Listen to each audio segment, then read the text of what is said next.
Hey there family, thank you for clicking on today's video. Today I'm going to be talking about 4 signs that indicate emotional intelligence.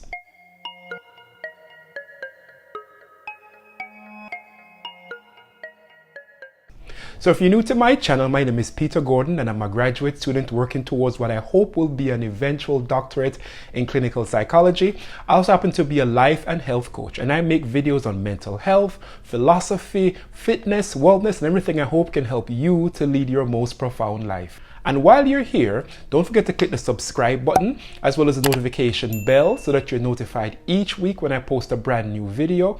Also feel free to share this video, like it, comment on it, and all that good stuff. Now let's get into the heart of today's topic. So the topic of today's video is all about 4 signs I think are an indicator that an individual possesses emotional intelligence.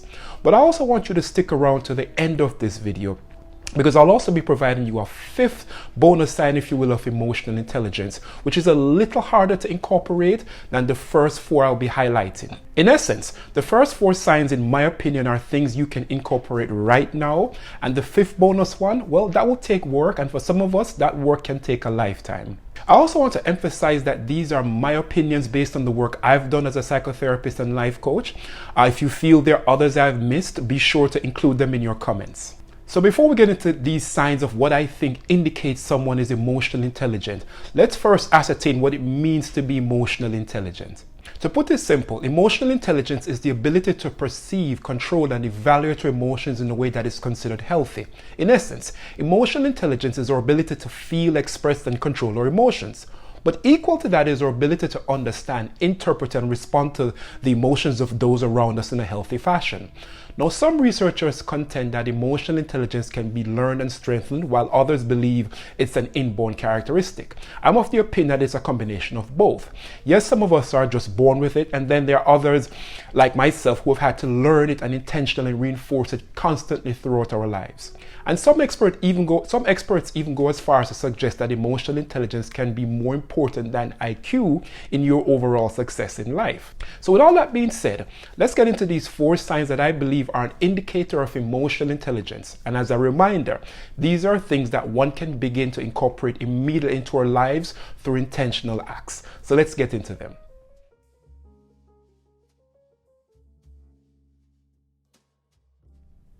Number 1. You are unafraid to explore all types of emotions as they arise. We will all experience great times or moments in our lives, for some people more than others. And the common theme in great times is that we can feel and embrace the emotions that come with them, the euphoria, if you will. But what about those times when things aren't so great? Those times when we feel less than or inadequate?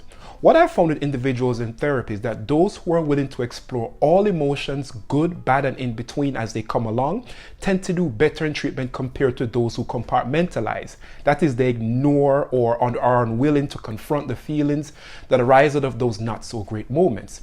Those individuals develop maladaptive cognitions, which can lead to various levels of depression, anxiety, self-esteem issues, and so forth. Therefore, the willingness to explore all emotions, in particular the bad ones, and work through them is the first sign of emotional intelligence.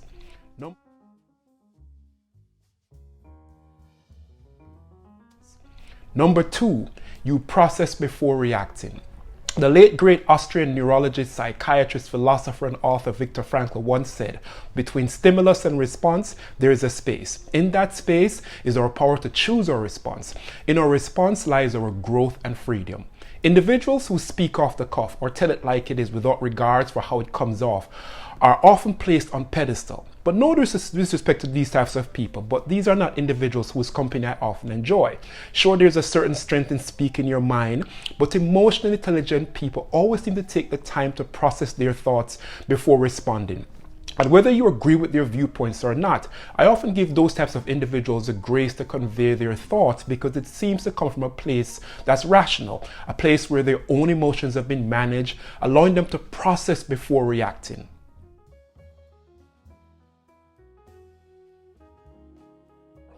Number 3, you can listen non-defensively. When I do things like couples counseling, it never ceases to amaze me how much we listen defensively. In essence, instead of being able to listen to understand what someone has to say, we instead listen to find holes in the other party's argument. That is called defensive listening. I've done this a million times in my life, and it is a negative coping mechanism because at the end of the day, it can be a hard thing to receive not so pleasant feedback or criticism without putting up guards. The ability to hear what someone else has to say and be able to understand where they're coming from is a skill that emotionally intelligent people all seem to possess. And I have a tiny bit of food for thought for you. Most people don't really want to win argument. They just want to be heard and understood. And in order to hear and understand and be objective, you have to be able to listen non-defensively.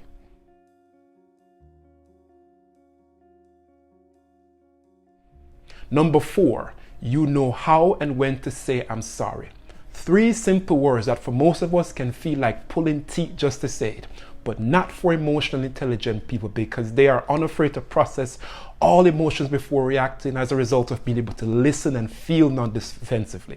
This allows emotionally intelligent people to know when and how to simply say, I'm sorry. Because for them, it's not about winning or holding grudges or becoming so blinded by rage or consumed by anger. It's really about not allowing those emotions to control them and to simply let them go. Now, I must mention that it doesn't mean that emotionally intelligent people are pushovers that just say I'm sorry all the time. They know when to stand their ground and to stick to their principles.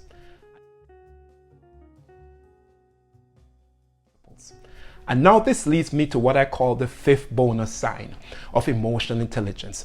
But as I mentioned before, the previous 4 all take work, but this 5th bonus sign will take even more work. And for some of us, that work can take a lifetime. So number 5, emotionally intelligent people live in the present. To be emotionally intelligent means to not be consumed by a past that cannot be changed or anxious over a future that cannot be fully controlled. Instead, emotionally intelligent people exist in the here and now or the present because they know that is all we truly have. And being able to exist in the present is definitely a hard thing to do, and a mindset that has to be consistently enforced all the time. So I hope that this all made sense and that you recognize the importance of emotional intelligence. And yes, it does take work, but it is not some unrealistic pie in the sky aspiration but rather an ideal we should all be striving for. Because when pursued, it will allow you to tap into your most profound self. Until next time, family, stay well. But hey, before you go, don't forget to hit that subscribe button, which is my face right there. Also, feel free to check out any of my other videos by clicking any one of these 2 boxes. Stay well, family.